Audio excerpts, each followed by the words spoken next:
everybody, welcome to a new week on the Jensory YouTube channel with me, Jen. I'm a special needs teacher if you're tuning in for the first time, that's my background, and welcome to the Jensory YouTube channel. Now our theme this week is chocolate, so it's a really sensory one, this one. This is a really great, really simple activity that's going to create lots of movement, sound and lots of lovely smells. So I'll put the resource list up for it now and I'll talk you through it. Now once again, this is a lovely taste safe activity. You can't really have a chocolate themed week without it being taste safe. So I've got some lovely yummy things here that are really easy to get hold of. You might actually have some of them lurking in your cupboards at home already. Now if you've watched my videos before, you'll know that I'm trying to build up that tactile profile by giving our learners lots and lots of different experiences and different tactile experiences. I don't really know what the word would be for today's one because it's sort of grainy but sort of beady at the same time. So if you've got any suggestions about what we could call this texture, please do comment.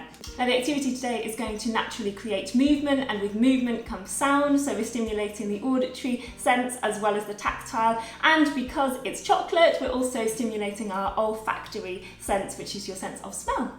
Now I did wonder whether I was going to have to sprinkle the tray with a little bit of chocolate powder to try and get a really nice sense of smell with this, but luckily what we are using today has the most amazing chocolatey scent to it already, so win-win.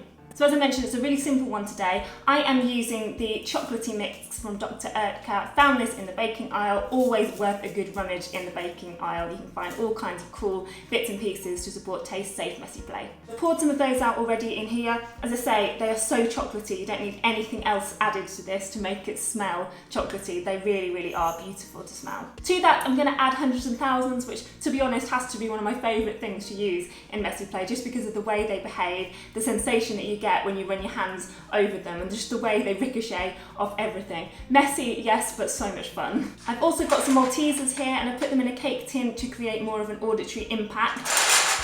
They're fab. They're going to roll around on the tray as well and be a really nice source of both movement and sound. So you can keep them in the cake tin if you want to, or you can put them down on the tray. But again, they're just going to create a bit of contrast, a little bit of added interest to your messy tray. Now before I add all these into my tray, I'm just going to say a few things about it. So if you've got early developmental learners who are literally looking at building their tactile profile, then it's literally just about the stimuli itself. So the mixture of the hundreds and thousands of chocolate and the Maltesers, moving their hands around in it. And potentially they might want to do a scratching action as well for this one, because it might just stimulate that kind of response. And obviously moving their hands about and creating movement is going to create that really early awareness of cause and effect, and they should get loads and loads of fun out of that activity. If your learner's further along than that developmentally, then this is a really great one for promoting persistence, perseverance and fine motor skills, because you can pick up the Maltesers with your pincer grip and put them into your bowls, so you've got a really good fine motor activity here, and the hundreds and thousands and chocolate sprinkles are really quite difficult to pick up. So if you've got learners that are working on their fine motor skills, this is such a great one for trying to pick them up and put them in bowls. Your learner might get a little bit frustrated if they're at that age where they want to start doing things for themselves and learning about how to use their hands, but actually it's a great one for working their way through those kind of emotions and learning how to continuously try. So it's a fab one for all of that kind of stuff.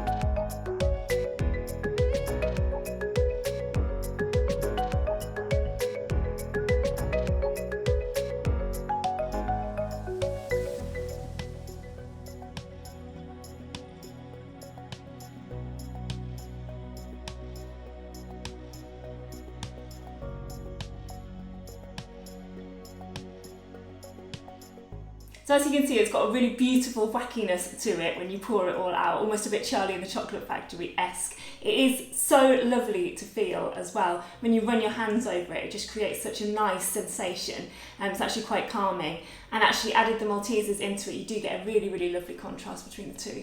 Now, as with all activities, please do stay with your child or learner when they're doing this, because obviously, although it's taste safe, there are balls and there are kind of things that we don't want to get stuck. So yeah, just stay with them. As I mentioned, it's great for persistence. It's also great for developing independent skills. Now, I've mentioned in my videos before about how messy play is there to provide a controlled opportunity for your child or learner to practice those skills and those self-help skills.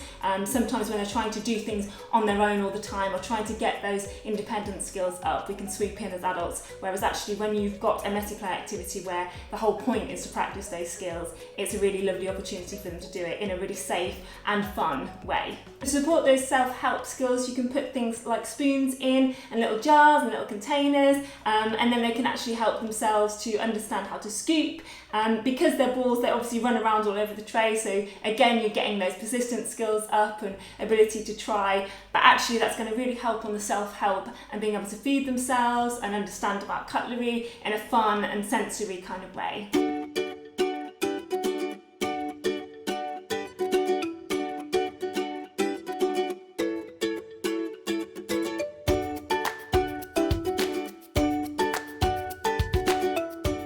Moving on further from that as well, it's a great one for introducing quantity and understanding about counting skills, so you can count out the Maltesers, count out the scoops, all of that kind of stuff. As I say, that's quite a high developmental skill, so it's all about knowing your learner, knowing the developmental age they are, what you want to get out of them, and the best kind of angle to go down when you're doing these kind of activities.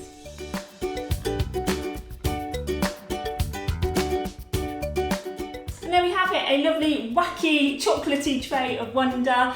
This one is a bit crazy, to be honest. It just kind of goes everywhere, but in a really, really fun and exciting way that I'm sure your learner will respond to. So get in there with them. I strongly urge you to just get your hands in and move it about and get involved with the wackiness, because if they see you respond to it like that, they'll respond in the same way. So go on, let yourself go. I'll see you on Wednesday for a Wednesday Wow to carry on our lovely chocolatey theme. If you liked the video today, please do give it a thumbs up down at the bottom because it helps with the engagement levels. I will see you on Wednesday. Take care, have loads of chocolatey fun, and I'll see you soon. Take care, everybody. Bye.